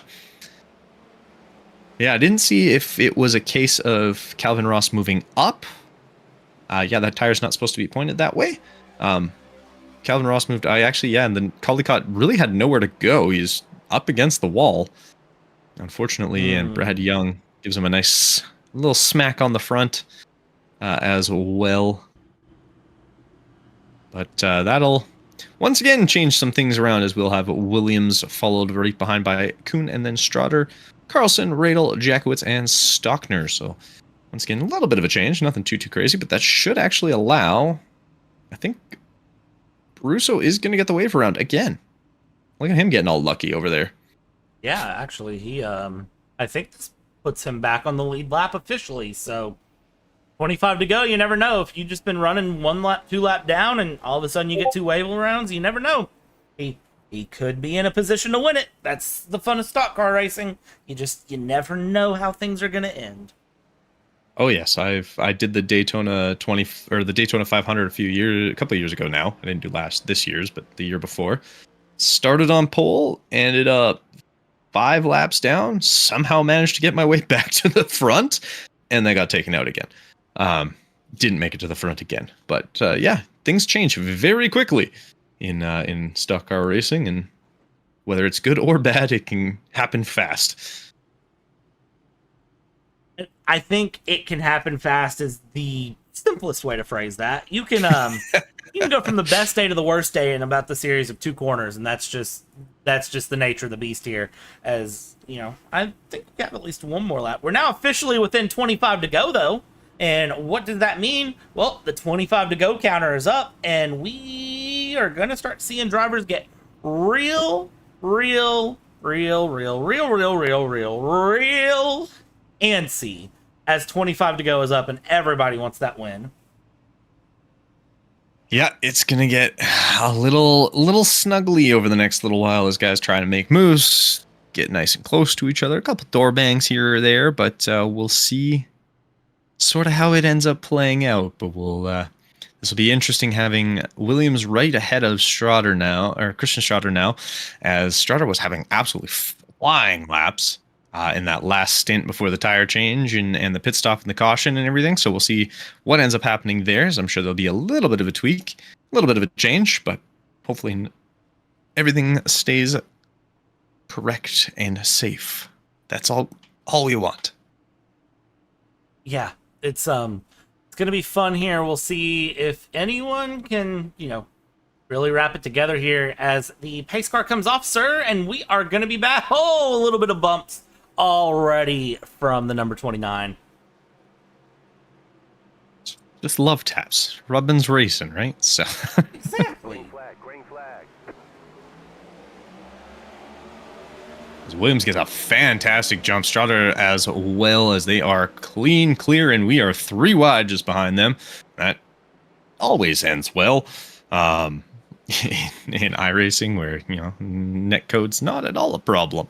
But they do get off nice and clean. Strader doing what he can. He is staying within that 2/10, though, starting to reel him in just a little bit as we make our way through. Everybody else, though, looks like we're all good. Nothing too crazy that I see. This could end horribly. There we go. Okay, no, we're good. As I saw, unfortunately, I think that connection. Now we're getting a little door banging. As we are 3 wide. Noel gets a little. There it goes. Yep, there goes McLaughlin as well. Unfortunately for him, going for a little spinaroo. With some help, it looked like Noel Jackowitz flipped the apron, and that sent him a little loose, causing him to connect with Brandon McLaughlin and send him around as well. And he kept it out of the wall here. That's what's really impressive. I remember a time when iRacing grass was the equivalent of just sliding on ice. You had a bad time regardless of what you did. So it's pretty cool to see him keep it out of the wall. I'm trying to see if anything else happened further back, because there was that caution was called very quickly, and I didn't know if it was necessarily for him going off, but it looks like it was. I don't see any other cars involved. Yeah, I got a feeling the voice chat had a quick, this isn't going to end well, get it ready. And yeah, going around, and immediately call it there. But yes, unfortunately for McLaughlin, that will make this a little tougher with 22 laps to go for him to get ahead. But now we get a true drag race as we have Williams and Strader right beside each other to restart this one. And the opposite of how it was earlier on, where he had Strader in P1 and Andrew Williams in P2. Now Williams will have the little bit of an advantage as he is able to jump when he wants to go, basically. which position would you want to be in? You want to be in P1 or you want to be in P2? Do you want to be the chased or do you want to be the chaser? That is really the big question for me, and it's one that I always find everyone has a different answer on. I think if you're this number 21, though, you're up 14 places on the day. I think I'd want to be where I'm at and just kind of hang out. Yeah, he's, having a fantastic day, Anthony Radel, as he was actually pretty far back. He had a couple of incidents, and he's managed to get himself back up, helped by a caution earlier on. That sort of won as everyone was pitting during the green flag, but it doesn't matter. They don't ask how, they just ask how many when it comes to wins. So fantastic by him. And in terms of rather being chased or chase, in car racing, I'd rather be chased. When it came to how I used to run track and field, I wanted to be the chaser because, oddly enough, P2 dictates the pace a lot more than P1 does when it came to track and field. Yeah. So, a little different in different ends of racing, I guess. You know, that's a good point, actually. That is a very, very good point. It really just depends. For me, I always want to be the chaser because I find that I can conserve a little bit, pick out certain things, and really just strike right at the end when I need to. I don't worry about the defense. I just have to worry about the attack. Fair enough. Yeah, I can see that. I mean, yeah, I think it all just kind of depends too, track wise and where in the race you are. With 20 laps to go, you still have lots of time if you're leading to kind of let things kind of happen without needing to force anything. But same if you're following, you can kind of sit back. But at the same time, if you're following and kind of sitting back, you're going to have to do a lot to sort of make up ground. So it could go either way, really. Either one's good, either one. They both have their pros and cons, I guess, if you will. Yeah, that is very, very accurate here. I believe we are about to go green as it stands with 20 laps to go. So I guess we'll find out in 20 laps. Did the chaser have the better time here, or is it somebody else entirely other than these two? Who's to say? 20 laps will tell. Yeah, lots of time, and we'll figure it out as Williams does get a great jump. The Dynaco looks to try and make a move. He got himself a little bit pinned in. Is Christian Strader able to hold on to P2? The Dynaco of Nick Stockner, as he looks to the inside, gets his nose chopped off. But thankfully still pointed in the right direction, so we don't have another caution, as Strader doing what he can to try and slip through and hold on to Williams up ahead. A little further back, Cullicott up into P5 as he just gets by Radel Spainhour, who was in 15th and not feeling very confident, all the way up into P9 now. So things have changed a little bit as Noel Jackowitz in P8. Joshua Kuhn had himself a fantastic race. He's up into P6 now as well. Hunter Carlson still holding on to P4, as you can see a little further back, going 3 wide a little bit with Burrell and Sizemore and Pegg. They did slim it down to 2 now, but you can see sort of getting a little thinner in those cars. Not so many 2-3 wide. Especially up at the front, as Strader still trying to chase down Williams. 17 to go, actually, as we are going to actually come into the back straight here. Looks like Noel Jackowitz looking to make a move up on the inside of Joshua Kuhn. Anthony Radel looking to follow right behind him as well. Yeah, I think the inside line is really, really proving helpful for passing here, as we actually see up in the front Williams and Strader running side by side here. This is going to be the battle to watch. 16 to go, and look at your Dynaco with Stockner in the background. And really, I'm just saying Dynaco Blue and Stockner just because of Dynaco Blue. I have no other reason to be rooting for Stockner. This is my first time on this series, other than the little bit that I read before the broadcast today here. But you got a lead change. Williams and Strader up P1, P2, Stockner in third. And it does seem like with 16 to go, we've got a little bit more single file here as we come across the start-finish line. And I don't see anything too wild happening in the background here. And as I say that, you see a little bit of a dive up the inside between Keith and Burrell and Pegg. And the yellow's out, and there's somebody spinning back in the background. Look like Burrell, again, he has had a rough day. I don't think anything has actually been his fault, but he seems to have been collected at least half of them. Oh, it looks like connected with Spainhauer a little bit before that, and then unfortunately Peg also making contact with him. Spun him all the way back around, so he didn't have too much to do. But yeah, rather unfortunate. Didn't see who connected with who on the start of that, but unfortunately we're going to go there. I don't really want to have to bring him in. Who should we talk to? I know we usually talk to Armin Brusso, but I'm sure he would love a break. Having to come into... I'm pretty sure he's brought in every single time. Oh, goodness. Yeah, we haven't brought him in a while. We'll take a chat. I don't think is anyone coming into pit lane. Doesn't look like it. Doesn't look like it, so we are going to have a quick chat. Someone who has made quite a few spots up today with Hunter Carlson. How's it going for you there, Hunter? It's been wild but good. Yeah, you've been kept your nose in with this front group. This it seems like the entire race had that little stint of getting P1 with, I don't want to say fortuitous timing, but some good timing on your part. For sure. I was actually getting ready to pit that next lap, so I got extremely lucky. Yeah, no, it was a fantastic, like I said, you got a little bit of a lead there, had some good front running, got yourself some extra points for leading laps. Can't go wrong with that, but still holding on to P4 nice and solidly. You and Collicott seem very connected, and it was you and McLaughlin earlier, and just kind of trading out who you're working with the whole race. Yeah, for sure. I'm just trying to match pace with the leaders, try to stay up as far as I can, and I think if I stay within a few car lengths of them, I feel like I have a chance to win in case something happens.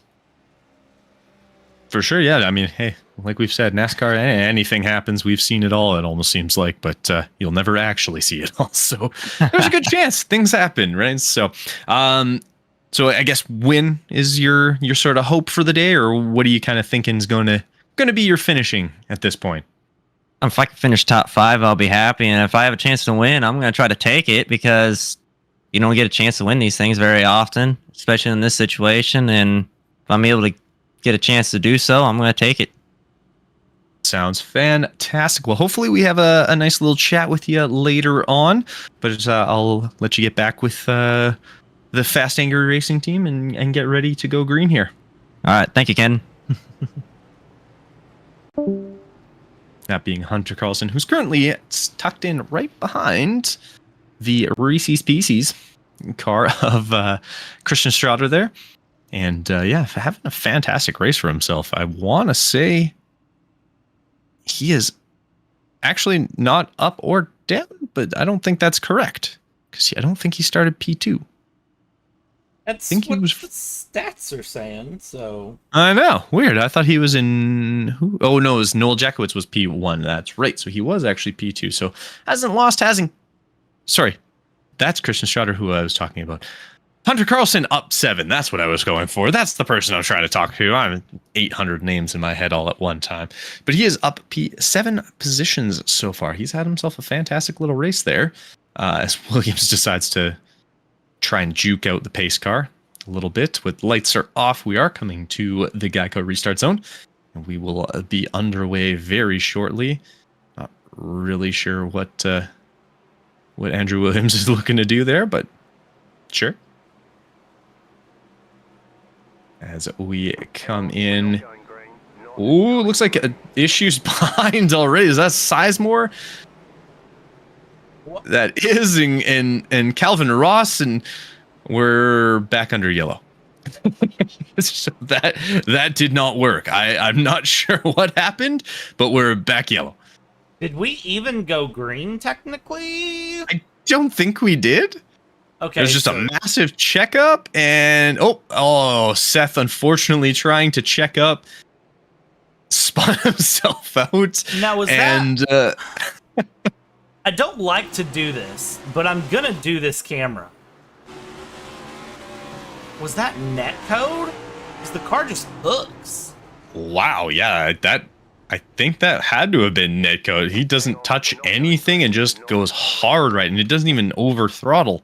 And also, something else has happened in the meantime here. As we go, and I'm trying to figure out, because I have a... Oh, we've come to. Oh, we had to wait for the pace car to get through. Okay, that makes sense. I was like, why did everyone come to a dead stop? What is this? The highways? Yeah, Rush hour? I had to That's very weird. register on my timing software that the entire field crashed, and I was very concerned as to what happened. And no, it was just everyone slowing up to wait for the safety car or the pace car. I do want to see that Calvin Ross Sizemore Seth moment here again. So there's Sizemore, there's Seth. Jumped a little bit too soon here. I'm going to do something that I don't like doing, but I need to see what happened here.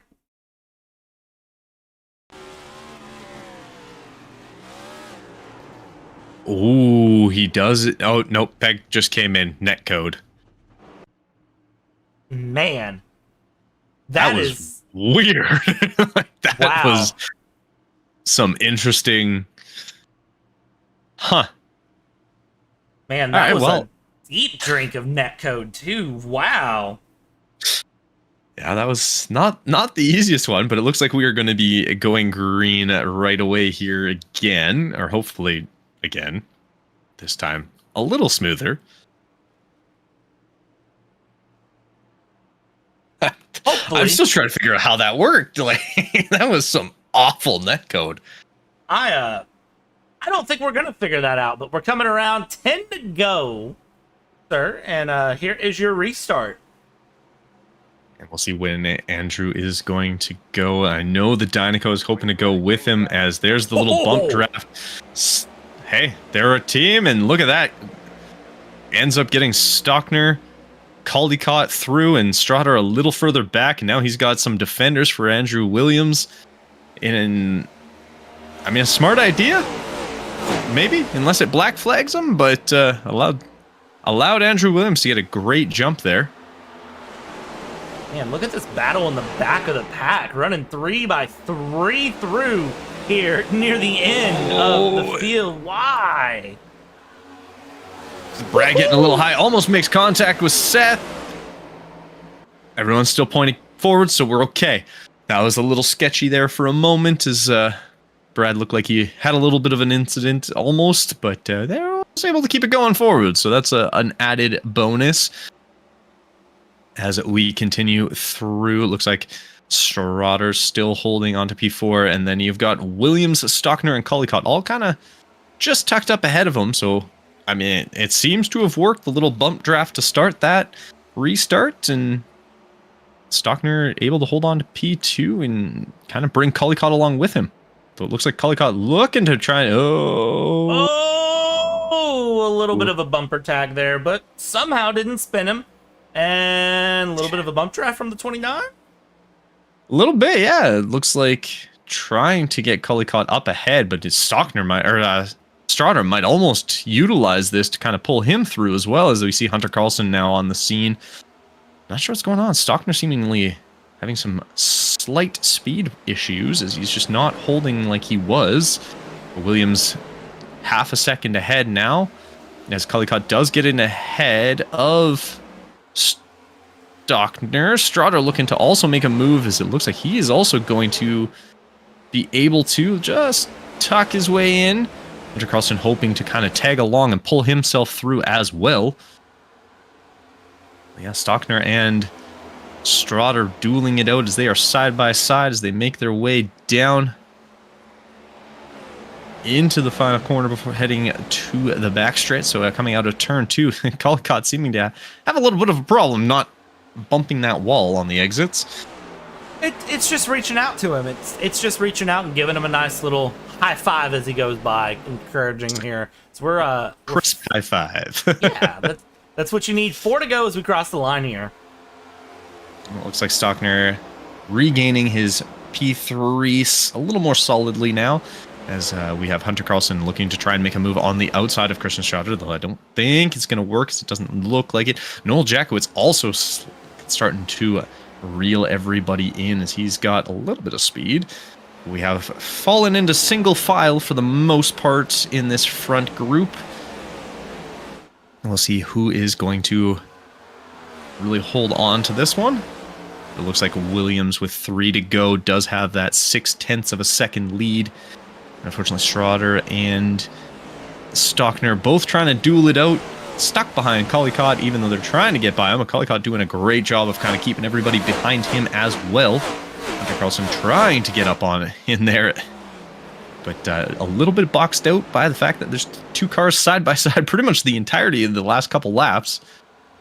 As we make our way in with 2 to go here. It's been clean running from everyone here as we go through. And again, you've got Schroeder trying to run up the inside here of Stockner, and a little bit of a slide. Oh, it was dangerous, but in the end, this is hard racing up here for the 3rd position that we're looking for. I think Collicott's gotten through, but look at Carlson trying to run high here as we'll come across. And sir, we are 1 to go. Now you guys can all crash as much as you want because there is no more yellows, which is fantastic. So we are going to have a straight drag race basically now to the finish, as it looks like Stockner holding on to that P3. Schroeder looking to try and reel him in as he does go high. Stockner, Schroeder almost connects with Hunter Carlson. It looks like he gets a fantastic kind of drop in. Who's going to get the better exit as they make their way out of 4? Andrew Williams going to take the win. Caldicott holding on to P2. They go down onto the apron, but it does look like unofficially that Stockner is able to hold off the rest of them as some little love taps post race, but everyone actually staying surprisingly forward, which is great. But there you go, and that will be your top 3 with Andrew Williams, Devin Collicott, and Nicholas Stockner holding on to that one. And it was close, about 0.06 seconds between P4 and P3 there. So yeah, very close. That was a very, very good run as we have our leader pull up here with his teammate. And they will go ahead and burn it down here in Nashville. But, Mr. Kenton, you gave us the unofficial results. Why don't we give you the official unofficial results here as we enjoy our burnouts? So with that one, Andrew Williams will take P1, Devin Collicott in P2, Nicholas Stockner in 3, Christian Schroeder in 4, Hunter Carlson in 5, Noel Jackowitz in 6, Brendan McLaughlin in 7, Joshua Kuhn in 8, Joshua Keith in 9, Anthony Radel in 10, Andrew Burrell in 11, TJ Spanhauer in 12, Armin Brusso in 13, Seth Pegg in 14, Tom Kuhn in 15, Rod Sizemore in 16th, Bradley Young in 17th, and Calvin Ross in 18th.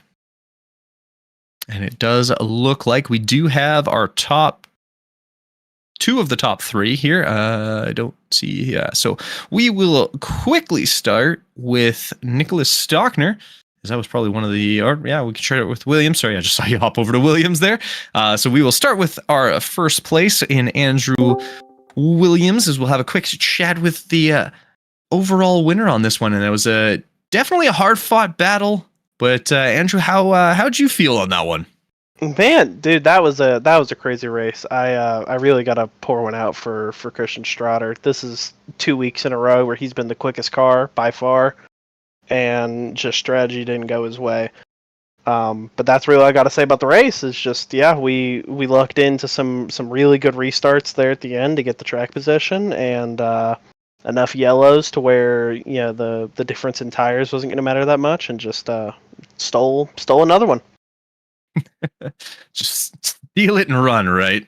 When it comes to racing, just take it and go, and don't ask questions how. Absolutely. I don't know how we keep getting this lucky, but yeah, we'll take it. Fantastic. Well, it definitely didn't look like the easiest of races, especially when you guys had pit and then the safety car came out and Christian had not come in yet. So that looked like a little interesting time for everyone. Were you a little panicked at that point, or just kind of going with the flow, see what you can pull out of that? Yeah, no, the pace car coming out halfway through that pit cycle, definitely. I was worried it had lost me the race, but ultimately I think it ended up helping me win, because Schrader restarted P5 there in that restart, and I was P7, and he just didn't navigate the traffic super smoothly, and we were able to sneak by him. And here in Nashville, it's all track position based. You're able to block so well with the arrow. So I knew once I got in front of them, it was all just about managing my tires, managing the runs behind me, and just blocking as much as I can. Fantastic. Well, you definitely blocked quite well and managed to get yourself a fantastic another win. I think is that 3 straight. That's 3 straight for the season.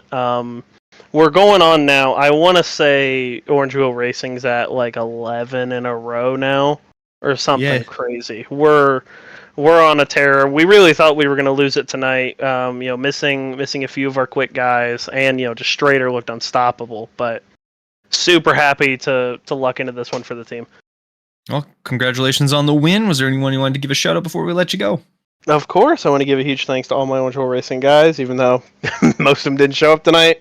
Love racing with those guys every week, and a huge thanks to Armin for putting this on every week. We love it. Fantastic. Well, once again, congratulations on that win, and we'll see you next week for a fun road course, everyone's favorite. Oh yeah, no, it'll be one of the races for sure. Sounds good. All right, we'll talk to you later then. All right, have a good one. All right, and then with that, we will bring in Devin Collicott. Hopefully, I can give enough of an introduction he can get back. There we go. Okay, I just wanted to make sure he was unmuted before we started chatting with him. But Devin, a fantastic race in the end, but a very roundabout way of getting there for you. It seemed like you were all over every position throughout the entirety of that race. How did it feel for you? Didn't have the speed I thought I was going to have. I felt like I was pretty quick in practice, but yeah, I ran in like the back half of the top 10 that whole race. Stockner sent it. I don't know if you guys saw, you must have. Stockner sent it in lap 2 or 3 and did a decent amount of damage to my car. It was like 45 seconds of optional. So before I took the fast repair, I felt like the car was off on speed. Had it gone green, I don't think I would have got there anyway, but at the end of the day, some wrecks, some attrition. I'll take the P2. It's not too bad.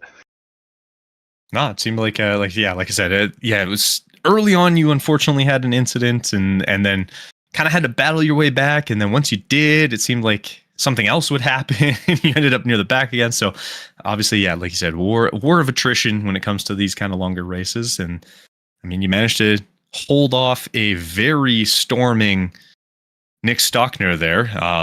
Did that feel a little sketchy, or did you feel pretty confident in how you were able to kind of block off any passing attempts there? I wasn't too worried about Stockner. I'm surprised I got by him. Once I got by him, I thought it was all good. If anything, I thought it was Christian I was going to have to worry about. I think he had that caution not came out with the 5 cars that stayed out. I think he could have won this race. It could potentially be 2 in a row robbed from him, but who knows? Hard to say. For sure. Well, I mean, a fantastic overall day. P2, you can't really complain too much. You excited for the road course for next week? Yeah. No, I ran really well at Sonoma. Road courses are usually some of my better races, so I don't think the street course should be any different. I mean, it's pretty tight, so as long as there's no stack ups or huge wrecks, it should be fun. Well, fantastic. Well, once again, congratulations on finishing in P2. Anyone you wanted to give a shout out to before we let you go? Yeah, sure. Shout out to my 2 buddies, Xavier and Braden. They usually come out and watch in Discord. They were there tonight to see the P2, luckily, so shout out to them. Fantastic. Well, once again, we will hopefully see you next week, and congrats on finishing in P2 there. Yes, sir. Thanks, man. All right, and now we will bring in our 3rd place finisher, Mr. Nick Stockner, who had, I think, one of the hardest hits of the entire race on that restart at the end there, but it worked out in the wash especially for Andrew Williams. Was that planned, or just kind of on the go, or something you just did on the fly? We're gonna keep the truth of that a secret, but sounds good. The team getting a P1 and a P3 is it was the end game, and and we had to secure it. No, it was fantastic. It was probably a very interesting thing, and we hadn't seen it before. It worked out really well for you guys, and considering you were a little short-handed when it came to drivers at the Orange Wheel Racing this week, so getting lots of points for you guys was fantastic. And outside of that, how did the race feel? It seemed like you you'd get good runs, and then kind of other guys just seem to push by, but then you blow by them once again. So anything crazy, or just felt kind of all over the place for you? Well, I mean, the Dynaco Ford Mustang this week, it is a good car. This track definitely plays a little bit more to my driving style of it's very snug in the front, and you drive off the rear to really get it pointed. The main thing really about tonight was just track position. It was a waste of time to try to pass, but you have to, or you're going to get passed. And so, more often than not, I don't know really what it was, but I'd get a real good steam of momentum, and then I'd get alongside somebody, and they played a pinching game, and I played a pinching game, and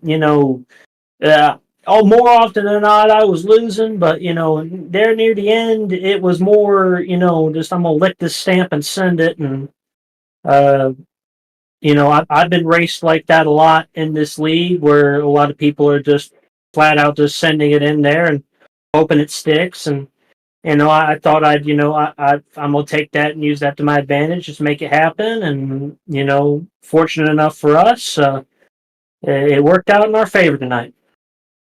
And then I guess one final major question: you think Tex will be happy? Oh, Tex, he may let me have Dynaco Blue another race. Who really knows? But I heard he's really looking at this hot shot rookie. He's currently signed with Rusty's. Let's see. Fantastic. Well, congratulations once again on finishing in P3. A fantastic group effort by the Orange Wheel Racing guys. Was there anyone you wanted to give a shout out to before we let you go? Of course. Shout out to my family, my Baba, Nina, Mom for always watching, my girlfriend Mariah for watching, the real partners that come on the car most of the weeks, Milliken and Company, Daikin Applied Americas, Half Transport Incorporated, Lowe's of Harrisonburg, Opseat, Westex, Polartech. I'm sure I'm missing a few, but a great result for us tonight. And as always, it's lovely to be back up here having a conversation with you, Kenton. Sounds fantastic. Well, hopefully we'll just catch you around for the Chicago Street Course next week. You looking forward to that one at all? No. I'll be straight up with you. Other than the only other track that you could go to that's probably worse in my wheelhouse is Bristol Dirt. So I am wholeheartedly expecting a last place finish. Don't expect me to have a conversation with you next week. Sounds good. Well, best of luck next week, and hopefully we do get to chat with you again. Fair enough. Thank you very much, my friend. All right, and with that brings us to the end. Any last sort of thoughts there, Brad? Or are you thinking it's going to be just an exciting step on to Chicago Street Course, which we all know James is his favorite things? I think Chicago Street Course is going to be good, but I'm going to ask the final question. Where in the world is Alex Witt? I don't know. We'll have to go track him down, and maybe we'll find him over in Chicago. We probably will, but yeah, no. Been a good race. I can't wait for next week. Sounds fantastic. Well, thank you everyone for joining us this week. We had Lydia, Peggles, Mr. TJ, or Mr. Terry Spanauer, and I guess not Mr. TJ. He was not in. He was too busy driving. And then Hunter Carlson popped in for a bit, and Anna McAteer. Thank you guys all for coming by, and we will hopefully catch you guys again next week for Chicago. Have yourselves a great rest of your day, and you never know, maybe we'll catch you on the track sometime. Bye.